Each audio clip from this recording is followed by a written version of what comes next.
Melihat para petani yang setiap hari merawat padi, namun piringnya jarang terisi nasi, merupakan sebuah ironi.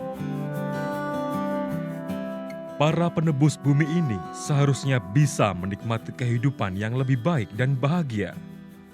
Namun, pada kenyataannya tidak jarang kita temui, masih banyak petani yang hidup di bawah garis kemiskinan. Bagaimana mungkin kita bisa melihat para perawat pangan malah seringkali kesulitan makan? Hasil pertanian mereka seringkali hanya bisa untuk memenuhi kehidupan sehari-hari. Mana mampu untuk membeli barang-barang yang ada dalam mimpi. Seringkali rumah mereka sungguh sederhana, jauh dari kesan mewah.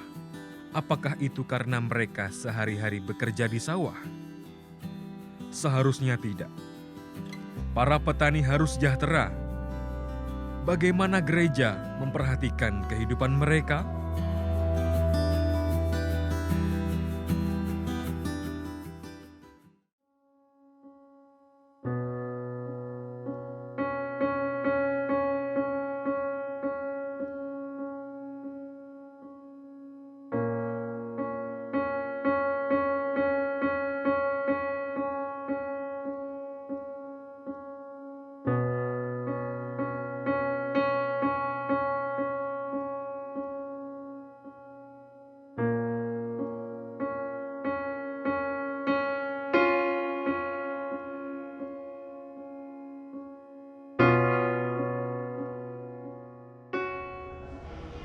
Tomat dan lebor saat ini menjadi komoditas sayuran di petani Paroki Sumber yang paling banyak dipanen. Sayangnya pada saat petani itu panen melimpah, harga dari dua komoditas ini tidak cukup menggembirakan. Saya mengambil contoh misalnya, tomat saat ini di tingkat petani itu harganya 500. Paling tinggi lah boleh 600-700 rupiah per kilogram. Lalu yang kedua, yang namanya sayur lebor. Ini di tingkat petani harganya saat ini 800 perak per kilogram. Saya mendengar kisah salah satu umat saya mempunyai lahan sekitar 2000 meter karena sewa dari kas desa. Kebetulan 2000 meter itu semua ditanam sayur lebor ini. Dan pada saat musim panen seperti ini dengan harga hanya 800 perak, itu tentu sangat-sangat menderita. Maka ada banyak di mana informasi-informasi harga. Saya mendengar misalnya di kawasan Jogja sebagian besar pasar tradisional itu harga tomat dengan kualitas yang bagus. Karena ini ada kualitas yang besar, bagus, tapi juga ada kualitas-kualitas yang kecil. Yang kualitas bagus seperti ini bisa sampai 5.000 per kilogramnya. Di sini 500. Yang kualitas-kualitas kecil seperti ini di kawasan lain bisa 3.000. Di sini 400, 450, hanya seperti itu. Ini hanya sekedar pembanding. Demikian pula sayur lebor ini. Di tempat lain saya mendengarkan informasi baru hari ini siang tadi itu di Jogja per kilogramnya itu sampai 7.000. Nah, ada persoalan apa yang sebetulnya dihadapi oleh para petani? Ini juga menjadi persoalan gereja. Kalau gereja tidak hadir bersama-sama dengan petani, sebagai catatan, paroki ini kurang lebih 80-90% umatnya itu adalah petani. Jumlah umat di paroki ini ada 2.864 jiwa. 80-90%-nya adalah petani. Kalau panenannya menjadi seperti ini, kepada siapa lagi kita bisa mengeluh? Tentang kondisi pertanian saat ini, ya sudah 25 tahun tapi ya data-data saja sebagai petani. Jadi sekarang itu musimnya seperti ini, kemarau panjang, jadi air sulit, kemudian bahan-bahan untuk bertani itu naik terus.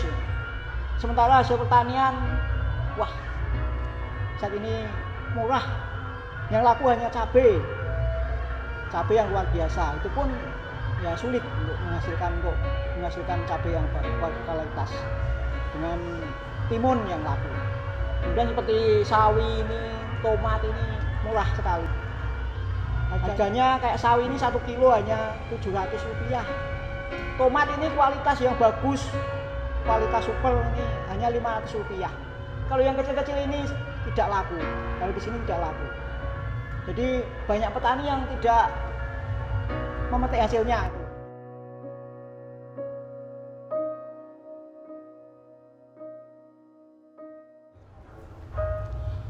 Gereja sebetulnya sudah memperhatikan sejak zaman dipimpin oleh pastor paroki yang dulu, Romo Kirjito. Sebetulnya kenapa dulu bahkan ada demo petani tentang harga-harga sayuran yang begitu tidak adil dibandingkan dengan perawatan, bahkan sampai dengan obat-obatan yang begitu mahal. Namun ternyata sampai hari ini gereja tetap tidak bisa berbuat banyak.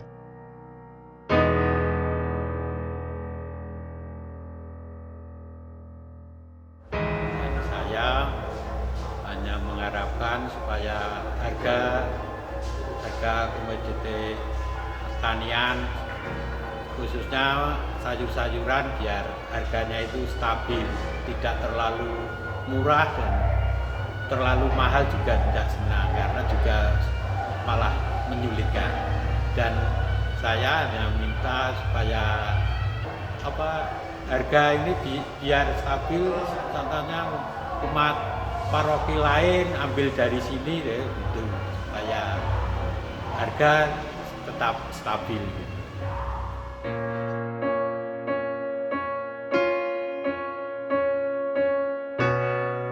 Sekian banyak sayur lebor orang sebut di sini, tomat, kita persembahkan kepada Allah. Dalam kekurangan kita mengadu kepada Allah, dalam kelebihan kita bersyukur pula kepada Allah. Saya bisa berharap moga-moga gereja semakin hadir di dalam persoalan-persoalan real yang dihadapi oleh umatnya. Salah satunya Paroki Sumber itu bisa hadir di dalam kehidupan para petani. Apa yang bisa kita lakukan? Gereja hadir di dalam kehidupan real umatnya. Yang kebetulan paroki ini 80%-nya adalah petani. Menjaga bumi dan memenuhi kehidupan dengan memperjuangkan pangan adalah tugas yang begitu mulia. Namun saat ini, siapa yang punya cita-cita menjadi petani? Setiap anak yang ditanyai pasti menjawab, "Aku ingin jadi dokter, guru, polisi, atau bahkan YouTuber." Lalu siapa yang akan jadi petani? Para petani harus menyadari bahwa untuk mengangkat derajat kehidupan mereka di mata manusia, mereka harus berpendidikan tinggi dan mereka harus kreatif. Tidak pasrah dengan permainan harga para calo pangan. Gereja, pemerintah, dan masyarakat harus saling bekerja sama menjaga kestabilan harga. Di sisi lain, para petani juga harus terus mengembangkan diri dan menjaga kualitas pangan dengan tidak menghilangkan kealamian yang diberikan bumi. Selalu semangat para petani Indonesia.